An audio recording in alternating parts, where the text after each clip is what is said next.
আসসালামু আলাইকুম ওয়া রাহমাতুল্লাহি ওয়া বারাকাতুহু। আলহামদুলিল্লাহি রাব্বিল আলামিন ওয়াস সালাতু ওয়াস সালামু আলা আশরাফিল আমবিয়াই ওয়াল মুরসালিন নবিয়িনা ওয়া ইমামিনা ওয়া কুদওয়াতিনা মুহাম্মদ ইবনে আবদুল্লাহ ওয়া আলা আলিহি ওয়া আসহাবিহি আজমাইন, আম্মা বা'দ। আন আব্দুল্লাহ ইবনে আমর রাদিয়াল্লাহু তাআলা আনহু আন্না রাসূলুল্লাহ সাল্লাল্লাহু আলাইহি ওয়াসাল্লাম ক্বালা ইয়াত্তালি আল্লাহু আযজা ওয়া জাল্লা ইলা খালকিহি লাইলাতান নিসফি মিন শাবান ফায়াগফিরু লিইবাদিহি ইল্লা লিইসনাইন মুশাহিনিন ওয়া কাতিল নাফসিন। রাওয়াহুল ইমাম আহমদ, হাদিস নম্বর 6642, ওয়াল ইমাম মুনজিরি, হাদিস নম্বর 1519। عن أبي موسى الأشعري رضي الله عنه قال قال رسول الله صلى الله عليه وسلم إن الله لا يطلع من ليلة النصف من شعبان فيغفر لجميع عباده إلا لمشرك أو مشاحن। صحيح ابن ماجه، حديث نمبر 1148।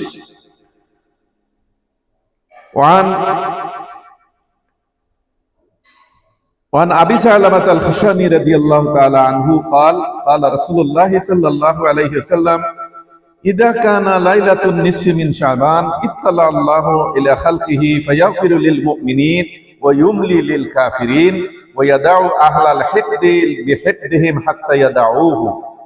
رواه في سلسلة الصحيحة على العلامة الألباني، হাদিস নম্বর 1143। সহিহুল জামি আস-সগীর ওয়া জিয়াদাতিহি, প্রথম খণ্ড 195 সংস্করণ হতে দ্বিতীয় সংস্করণ। সম্মানিত মুসলিম ভাই ও বোনেরা, দিনী ভাই ও বোনেরা, যে যেখান থেকে আলোচনা শুনছেন, আমি সবাইকে মুবারকবাদ জানাচ্ছি। আমি আজকে যে বিষয়ে আপনাদের সামনে আলোচনা করার জন্য উপস্থিত হয়েছি, সেই আলোচ্য বিষয়টি হচ্ছে লাইলাতুন নিসফি মিন শাবান। যে শাবান মাসের মধ্য রজনী সম্পর্কে আমি আলোচনা করতে চাই, যেটা আমাদের এই উপমহাদেশে শবে বরাত নামে পরিচিত। তো শাবানের মধ্য রজনী সম্পর্কে শাইখুল ইসলাম আল ইমাম আহমদ ইবনু তাইমিয়া রাহিমাহুল্লাহ তার ইখতিজাউস সিরাত আল মুস্তাকিমের মধ্যে বলছেন আন্নাহা লাইলাতুন মুফাদ্দালাহ। এই রাতটি হচ্ছে অত্যন্ত মর্যাদাপূর্ণ সম্মানীয় রাত, এতে কোনো সন্দেহ নাই। এই লাইলাতুন নিসফি মিন শাবান, শাবানের মধ্য রজনী, যেটা আমাদের উপমহাদেশে শবে বরাত নামে পরিচিত, এই রাতের অনেক গুরুত্ব, অনেক মর্যাদা রয়েছে। এই রাতের ব্যাপারে সহিহ হাদিসও আছে, হাসান হাদিসও আছে, হাসান লি গায়রিহি হাদিসও আছে, দঈফ হাদিসও আছে, এবং অনেকগুলো মওদু তথা জাল মিথ্যা হাদিসও আছে। সব মিলিয়ে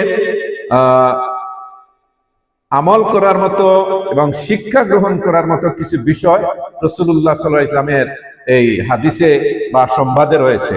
অতএব আমরা লাইলাতুন নিসফি মিন শাবান, এটা ব্যক্তিগতভাবে এই রাতকে গুরুত্ব দিব এবং বেশি বেশি তওবা ইস্তেগফার করব। কারণ এই রাতের ব্যাপারে আল্লাহ রাব্বুল আলামিন যেটা তার নবীর মাধ্যমে জানিয়েছেন, সেটা হলো তিনি এক শ্রেণী মানুষকে ক্ষমা করে দেন, আর অনেক শ্রেণী মহা অপরাধী আছে, মহা পাপী আছে, তাদেরকে তিনি ক্ষমা করেন না।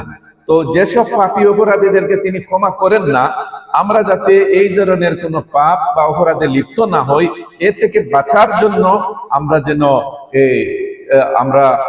এই পাপগুলো বর্জন করব, যাতে আমরা আল্লাহর ক্ষমা লাভ করতে পারি। তো সম্মানিত দিনী ভাইরা, রাসূল করিম সাল্লাল্লাহু আলাইহি ওয়াসাল্লাম বলেছেন, হযরত আব্দুল্লাহ ইবনে আমর রাদিয়াল্লাহু আনহু থেকে বর্ণিত, যে ইয়াত্তালিউল্লাহু আযজা ওয়া জাল্লা ইলা খালকিহি লাইলাতান নিসফি মিন শাবান, যে আল্লাহ রাব্বুল আলামিন শাবানের মধ্য রজনীতে গোটা সৃষ্টির দিকে তিনি মনোনিবেশ করেন, দৃষ্টিপাত করেন। ফায়াগফিরু লিইবাদিহি, তখন তিনি তার সকল বান্দাদেরকে মাফ করে দেন, দুই শ্রেণীর মানুষ ব্যতীত। তারা হচ্ছেন মুশাহিদ, হিংসুক, ঈর্ষাপরায়ণ লোক, হিংসুটে লোক, যে অন্যের কল্যাণ, অন্যের ভালো, অন্যের উন্নতি কখনোই মেনে নিতে পারে না, সহ্য করে না, ক্ষতি সাধন করতে চায়, তার পিছনে লেগে যায়। এই ধরনের এক শ্রেণী স্পর্শকাতর খারাপ মন মানসিকতার লোক রয়েছে, যাদেরকে বলা হয় হাসেদ বা মুশাহিদ, হিংসুক বা বেদাতীয় বলা হয়। তো আল্লাহ রাব্বুল আলামিন গোটা সৃষ্টির প্রতি বিশেষভাবে মনোযোগী হন এই রাতের মধ্যে, এবং তিনি সকল বান্দাদেরকে ক্ষমা করে দেন, কিন্তু হিংসুক মানুষকে ক্ষমা করেন না। এবং দ্বিতীয় যে ব্যক্তিকে ক্ষমা করেন না সেটা হলো কাতিলুন নাফসিন, আত্মহত্যাকারী। আমাদের সমাজে কিছু অপরিণামদর্শী, অবিবেচক, অজ্ঞ, অভিমানকারী কিছু লোক রয়েছে। তারা কোনো সমস্যা বা অধৈর্যর কোনো কিছুতে পড়লে তারা তৎক্ষণাৎ সিদ্ধান্ত নেয় যে তারা আর সে মরে যাবে, সে আর বাঁচতে চায় না, তো আত্মহত্যা করে। নাউযুবিল্লাহি মিন যালিক। আল্লাহ রাসূল অন্য হাদিসে বলছেন, কেউ তোমরা মৃত্যু কামনা করবা না। সমস্যা হলে আল্লাহ দূর করে দিবেন এবং ভালো কাজ করার তৌফিক দিবেন এবং মন্দ কাজ থেকে তওবা করার সুযোগ করে দিবেন, এভাবে বলা হয়েছে হাদিস শরীফে। তো সম্মানিত দিনী ভাইরা, এই হাদিসটি ইমাম আহমদ বর্ণনা করেছেন, ইমাম মুনজিরি বর্ণনা করেছেন। আমি আরবিতে যখন উচ্চারণ করেছি তার হাদিস নম্বরটাও বলে দিয়েছি। তো এ রাতে দুই শ্রেণীর মানুষকে আল্লাহ মাফ করেন না, হিংসুক এবং আত্মহত্যাকারী। তো অতএব আমরা হিংসা করব না, আল্লাহর কোন সৃষ্টির প্রতি হিংসা করব না। হাদিস শরীফে আসছে, আল্লাহ রাসূল বলছেন, লা ইয়াস্তামিউ ফি কলবি আবদিন আল ঈমান ওয়াল হাসাদ। কোন বান্দার অন্তরে হিংসা এবং ঈমান একত্রিত হয় না। তাইলে আমাদের সমাজে এই যে আলিম কি জালেম, শিক্ষিত হোক আর অশিক্ষিত হোক, কোথায় কোথায় হিংসা, বিদ্বেষ, ক্রোধ, আক্রোশ খুব প্রকাশ করছে। এটা মোটেও ঠিক নয়, মোটেও ঠিক নয়। কবিরা গুনাহ, সম্মানিত দিনী ভাইরা, কবিরা গুনাহ দুই প্রকার।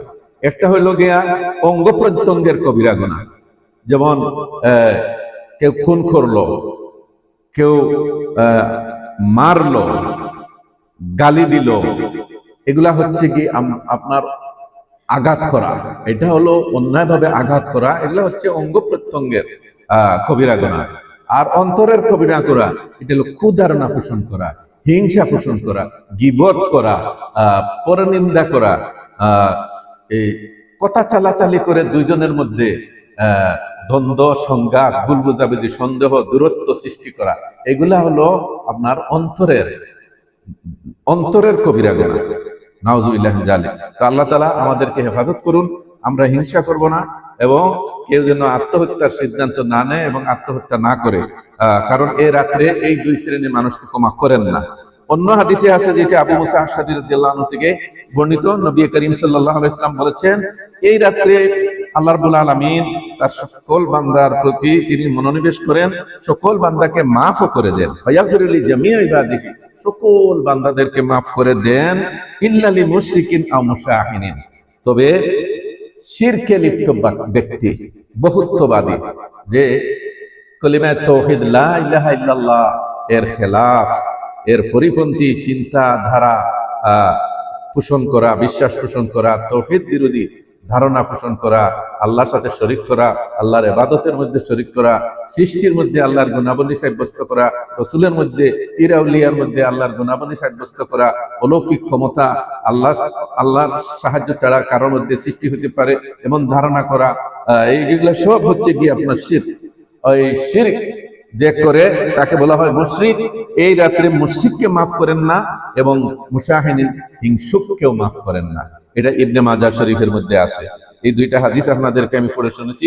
এখন অপর হাদিস শোনাচ্ছি। আর আবু হুরায়রা রাদিয়াল্লাহু আনহু থেকে বর্ণিত, নবী করিম সাল্লাল্লাহু আলাইহি ওয়াসাল্লাম বলেছেন, তুফতাহু আবওয়াবুল জান্নাহ ইয়াউমাল ইসনাইন ওয়াল খামিস ফায়াগফিরুল্লাহু লিকুল্লি আবদিন লা ইউশরিকু বিল্লাহি শাইআ ইল্লা রাজুলান কানাত বাইনাহু ওয়া বাইনা আখিহি শাহনা ফায়াকুলু আনজিরু হাযাইনি হাত্তা ইয়াসতালিহা। রাওয়াহু ইমাম মুসলিম। আবু হুরায়রা বলেন, আল্লাহ রাসূল সাল্লাল্লাহু আলাইহি ওয়াসাল্লাম বলেছেন যে সোমবার এবং বৃহস্পতিবার, এই দুই দিন জান্নাতের দরজাসমূহ আল্লাহ তাআলা খুলে দেন এবং তার ওই সমস্ত বান্দাদেরকে তিনি মাফ করে দেন যে আল্লাহর সাথে কোনো কিছুকে শরীক করে না, মুশরিক নয়, সে একত্ববাদী, নির্ভেজাল, বিশুদ্ধ আকীদা পোষণকারী, আল্লাহর সাথে শরীক করে না, এমন সব লোকদেরকে তিনি মাফ করে দেন। কিন্তু ওই ব্যক্তিকে মাফ করেন না যার মাঝে এবং তার অপর ভাইয়ের মাঝে রয়েছে হিংসা, বিদ্বেষ, এবং তিনি বলেন তাদেরকে তোমরা অবকাশ দাও যে পর্যন্ত তারা সংশোধন হয়ে যায়, আপোষ মীমাংসা করে ফেলে।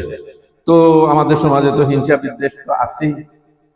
তো এই দুইটা হাদিসেই পাইলাম, মুশরিককে মাফ করেন না, আত্মহত্যাকারীকে মাফ করেন না, আর বিশেষভাবে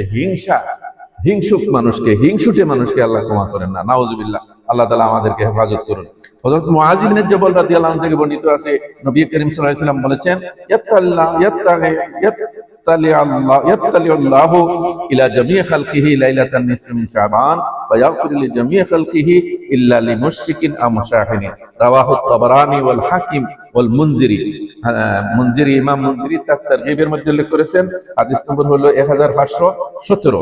যে এটাতেও আছে আল্লাহ তাআলা সকল সৃষ্টির প্রতি মনোনিবেশ করেন, শাবানের মধ্য রজনীতে সকল সৃষ্টিকে তিনি মাফ করে দেন, মুশরিক ব্যতীত এবং হিংসুক ব্যতীত।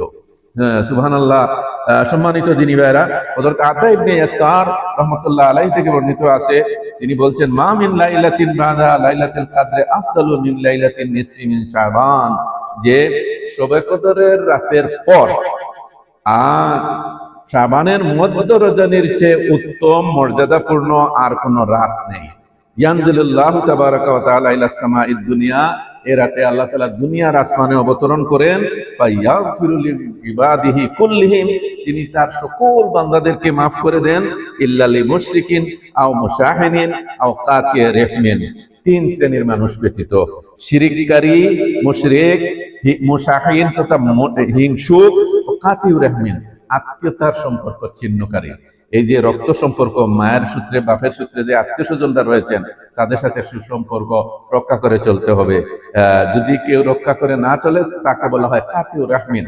অন্য হাদিসে আছে লা ইয়াদখুলুল জান্নাতা কাতিউন, রক্ত সম্পর্ক ছিন্নকারী জান্নাতে প্রবেশ করবে না। তো এই তিন ধরনের অপরাধ, যে অপরাধে লিপ্ত হলে পরে আল্লাহ তাআলা শবে বরাতে শাবানের মধ্য রজনীতে আল্লাহ মাফ করেন না, এই হাদিসে জানানো হয়েছে। আবু সালাবা আল খুশানি রাদিয়াল্লাহু আনহু থেকে বর্ণিত, তিনি বলেছেন, রাসূলুল্লাহ সাল্লাল্লাহু আলাইহি ওয়াসাল্লাম বলছেন, ইযা কানা লাইলাতুন নিসফি মিন শাবান ইত্তালা আল্লাহু ইলা খালকিহি, যে শাবানের মধ্য রজনী যখন হয়ে যায় তখন আল্লাহ রাব্বুল আলামিন তার সকল সৃষ্টির প্রতি মনোনিবেশ করেন। ফায়াগফিরু লিল মুমিনিন, তখন তিনি সকল ঈমানদার ব্যক্তিদেরকে মাফ করে দেন। ও ইউমলি লিল কাফিরিন, আর কাফির অবিশ্বাসীদেরকে তিনি অবকাশ দেন, যাতে তারা কি করে, তারা কুফুর শিরিক এগুলা ছেড়ে দিয়ে যাতে ইমানের পথে, ইসলামের পথে যাতে ফিরে আসে, এই জন্য এদেরকে অবকাশ দেন, আর ইমানদারদেরকে তিনি মাফ করে দেন। সুবহানাল্লাহ।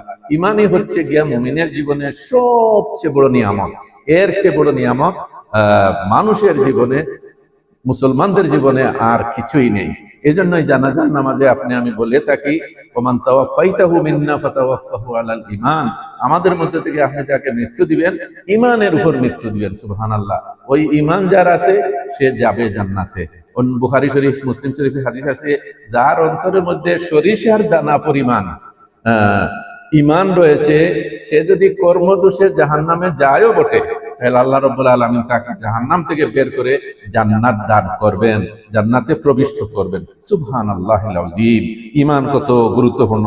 এই জন্য এই হাদিসে আমরা পেলাম রাসূলুল্লাহ সাল্লাল্লাহু আলাইহি ওয়াসাল্লাম বলছেন যে এই রজনীতে আল্লাহ তাআলা ঈমানদারদেরকে মাফ করে দেন আর কাফিরদেরকে অবকাশ দেন যাতে কুফর ছেড়ে ইসলাম গ্রহণ করে। ওয়ায়াদাউ আহলাল হিকদি বিহিকদিহিম, আর তিনি হিংসা পরায়ণ লোকদেরকে তিনি ছেড়ে দেন, তাদের হিংসার কারণে তাদের প্রসঙ্গটা তিনি ছেড়ে দেন, যে পর্যন্ত তারা হিংসা ত্যাগ করে। তো হিংসা যদি ত্যাগ করে তাহলে তারা ক্ষমা পেয়ে যাবে। এই হাদিসটি হাসান হাদিস, সিলসিলা সহিহের মধ্যে আছে 1143 নম্বর হাদিস, সহিহুল জামি সগীর ওয়া জিয়াদাতিহির প্রথম খণ্ডের 195 নম্বর পৃষ্ঠার মধ্যে হাদিসটি রয়েছে। ইমাম তাবারানীও বর্ণনা করেছেন, আল্লামা আলবানী সহিহুল জামে মধ্যে এটাকে হাসান হাদিস বলেছেন, 771 নম্বর হাদিস। তো সম্মানিত দিনী ভাইরা, এই মর্মে আরো অনেকগুলো হাদিস আছে, এগুলার মধ্যে সহিহ আছে, হাসান আছে, হাসান লিগাইরিহি আছে, দঈফ আছে, মাওদু আছে। আমরা মাওদু হাদিসের দিকে যাচ্ছি না, তবে এই হাদিস যেগুলো আপনাদের সামনে উল্লেখ করলাম এর আলোকে আমরা বুঝতে পারলাম যে এই রাত্রে আল্লাহ তাআলা তার সকল ইমানদার বান্দা বান্দীদেরকে মাফ করে দেন। কিন্তু যে শিরিক করে, যে হিংসা করে, যে আত্মহত্যা করে, যে রক্ত সম্পর্ক ছিন্ন করে, যে টাকনুর নিচে কাপড়কে ছেড়ে দিয়ে চলাফেরা করে, এবং যে আকুল ওয়ালিদাইন পিতামাতার অবাধ্য, এবং যে মদ পানে অভ্যস্ত, এবং যে কাফের, এই 8 শ্রেণীর মানুষকে আল্লাহ তাআলা ক্ষমা করেন না। সম্মানিত দিনী ভাইরা, অতএব আমাদেরকে এই এই এই অপরাধী শ্রেণীর লোকদের অন্তর্ভুক্ত আমরা হব না। এই ব্যাপারে আমরা সচেতন থাকবো, সতর্ক থাকবো, কারণ এই শ্রেণীর মানুষগুলোকে আল্লাহ ঘৃণা করেন, অপছন্দ করেন, তাদেরকে ক্ষমা করেন না।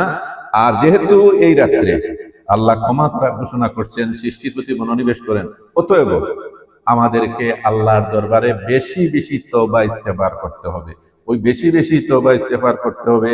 কোরআনুল কারীমে বারবার বলা হয়েছে, যেমন আল্লাহ তাআলা সাহাবায়ে কেরাম রিদওয়ানুল্লাহি আলাইহিম আজমাইনের প্রশংসা করতে গিয়ে বলছেন, অবিল আসহারিহুম ইস্তাগফিরুন, সাহরির সময় তারা ইস্তেগফার করে, ক্ষমা প্রার্থনা করে। আর জায়গায় বলছেন ওয়াল মুস্তাগফিরিনা বিল আসহার, সাহরির সময় তারা ক্ষমা প্রার্থী অবস্থায় তারা সময় কাটায়। সুবহানাল্লাহ। তো খুব বেশি বেশি আল্লাহর দরবারে ক্ষমা চাইতে হবে, ইস্তেগফার করতে হবে, ক্ষমা প্রার্থনা করতে হবে, তওবা ইস্তেগফার করতে হবে।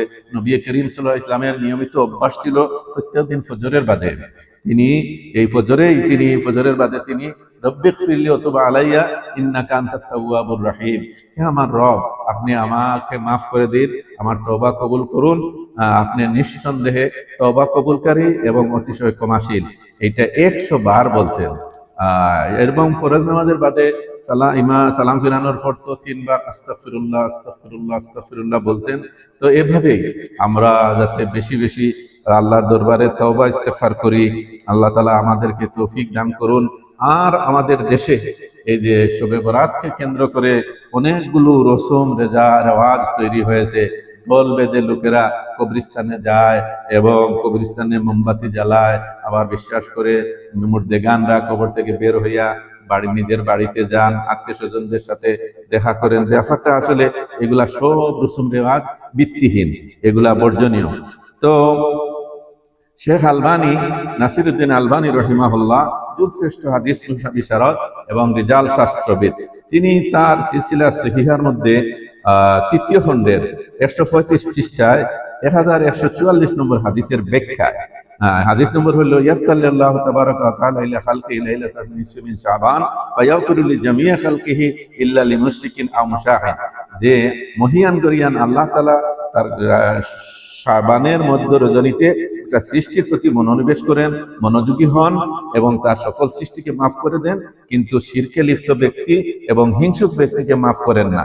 এই হাদিসের ব্যাপারে তিনি মন্তব্য করছেন, তিনি বলছেন হাদিসুন সহিহুন, এই হাদিসটি সহিহ হাদিস, রুয়ান জামাআতিন মিনাস সাহাবা, এক দল সাহাবী থেকে, এক জামাত সাহাবী থেকে এই হাদিস বর্ণনা হয়েছে, মিন তুরুকিন মুখতালিফাতিন, বিভিন্ন সনদে বিভিন্ন সূত্রে, ইয়াশুদ্দু বাদুহা বাদান, তার এক সূত্র আরেক সূত্রকে শক্তিশালী করে। ওহুম, আর এই বর্ণনাকারী সাহাবায়ে কেরাম রিদওয়ানুল্লাহি আলাইহিম আজমাইন হইলেন হুম মুআয ইবনে জাবাল রাদিয়াল্লাহু আনহু, আবু সালামা আল খুশানী রাদিয়াল্লাহু আনহু, আব্দুল্লাহ ইবনে আমর রাদিয়াল্লাহু আনহু, ওয়া আবু মুসা আল আশআরী রাদিয়াল্লাহু আনহু, আবু হুরায়রা রাদিয়াল্লাহু আনহু, আবু বকর as-সিদ্দিক রাদিয়াল্লাহু আনহু, ওয়া আউফ ইবনে মালিক রাদিয়াল্লাহু আনহু, ওয়া আয়েশা রাদিয়াল্লাহু তাআলা আনহা। সিলসিলা সহিহার 3য় খণ্ড 135 পৃষ্ঠা। এরপরে তিনি বলছেন জুমলাতুল কওল, নির্যাস কথা হলো আন্নাল হাদিস বিমজমুআ তুরুক হাযিহি তুরুক সহিহুন বিলা রাইব, যে নির্যাস কথা হলো এই যে এই সকল সূত্রের সম্মিলিত ভাবে যা প্রমাণিত হয়, এটা হলো এই হাদিসটি বিশুদ্ধ, এতে কোনো সন্দেহ নাই। সুবহানাল্লাহ, এই বিশুদ্ধ, এতে কোনো সন্দেহ নাই। শাইখুল ইসলাম হাফিজ ইবনে তাইমিয়া তার ইক্তিদাস সিরাতুল মুস্তাকিমের 302 পৃষ্ঠা বলছেন, ওমিন হাদাল বাব লাইলাতুন নিসফি মিন শাবান ওয়া কাদ রাবিয়া ফি ফাজলিহা মিনাল আহাদিস আল মারফুআ ওয়াল আসার মা ইয়াক্তাজি আন্নাহা লাইলাতুল মুফাদ্দালা ওয়া আন্না মিনাস সালাফে মান কানা ইয়াখুসুহা বিস সালাতি ফিহা ওয়া সাওমু শাহর শাবান قد جاءت فيه أحاديث صحيحة ومن العلماء من السلف من أهل المدينة وغيرهم من الخلف ومن من أنكر فضلها। তো তিনি বলছেন যে এই রসম রেওয়াজ তৈরি হয়েছে, বেদাত শুরু হয়েছে যেসব ক্ষেত্রে, এর মধ্যে একটা হলো লাইলাতুন নিসফি মিন শাবান, শাবানের মধ্য রজনী। তবে তার মর্যাদার ক্ষেত্রে অনেকগুলো মারফু হাদিস, সহিহ হাদিস বর্ণিত হয়েছে এবং কিছু আসার সাহাবা তাবি থেকেও কিছু আমল মন্তব্য বর্ণিত হয়েছে। তার দাবি এবং চাহিদা হলো এই যে আন্নাহা লাইলাতুল মুফাদ্দালা, এই রাতটি হচ্ছে একটি মর্যাদাপূর্ণ রাত, মর্যাদাপূর্ণ রাত। এবং সলফে সালিহিন কেউ কেউ আছেন নামাজ দ্বারা বিশেষভাবে এই রাতে নামাজ পড়তেন, এবং শাবান মাসে তো বেশি বেশি রোজা রাখার কথা তো সহিহ হাদিসেই আসছে। আর সলফের মধ্য থেকে কিছু আলেম আছেন তারা মদিনাবাসী, এবং আরো অন্যরাও আছেন খলফ থেকে, তার ফজিলত মর্যাদাকে অস্বীকারও করেছেন। যার কাছে বিশুদ্ধ সনদে হাদিস পৌঁছেছে তারা এই রাতের মর্যাদা স্বীকার করেন, যাদের কাছে বিশুদ্ধ সূত্রে কোনো হাদিস পৌঁছায় নাই তারা অস্বীকার করেন। এটা যায় আসে না। আমরা এই রাতে তওবা ইস্তেগফার বেশি বেশি করব, এবং সলফে সালেহে কেউ কেউ নামাজ পড়তেন, আমরা নামাজ পড়বো। নফল নামাজ পড়া এটা ফরজের জন্য পরিপূরক, এবং প্রত্যেক নামাজের মধ্যে আল্লাহুম্মা ইন্নী যালামতু আছে, আমরা আল্লাহর কাছে তওবা করি, কুরআন পড়ি, সূরা ফাতিহা পড়ি, সূরা মিলাই, এই ঠিকই আছে। এখন আমাদের কাজ হলো কি যে প্রমাণহীন রসম রেওয়াজের কারণে অনেক বেদাত সৃষ্টি হয়ে গেছে। যেমন মসজিদে, রাস্তায়, কবরস্থানে বাতি জ্বালানো, দলে দলে কবর জিয়ারত করতে যাওয়া, শবে বরাতের বিশেষ নামাজ পড়া, সম্মিলিতভাবে মসজিদে ইবাদত বন্দেগী করা, এইগুলা ঠিক নয়। তো ঈমান হারানোর যুগে আমরা কবরে গিয়া যেন শিরক বেদাতে লিপ্ত না হই। আল্লাহ তাআলা আমাদেরকে হেদায়েত দান করুন, হেফাজত করুন, এবং বেশি বেশি তওবা ইস্তেগফার করার তৌফিক দান করুন। কারণ তিনি কুরআনুল কারীমে বলেছেন, ওমান ইয়ামাল সুআন আও ইয়াজলিম নাফসাহু সুম্মা ইস্তাগফিরুল্লাহ ইয়াজিদুল্লাহ গফুরার রাহিমা।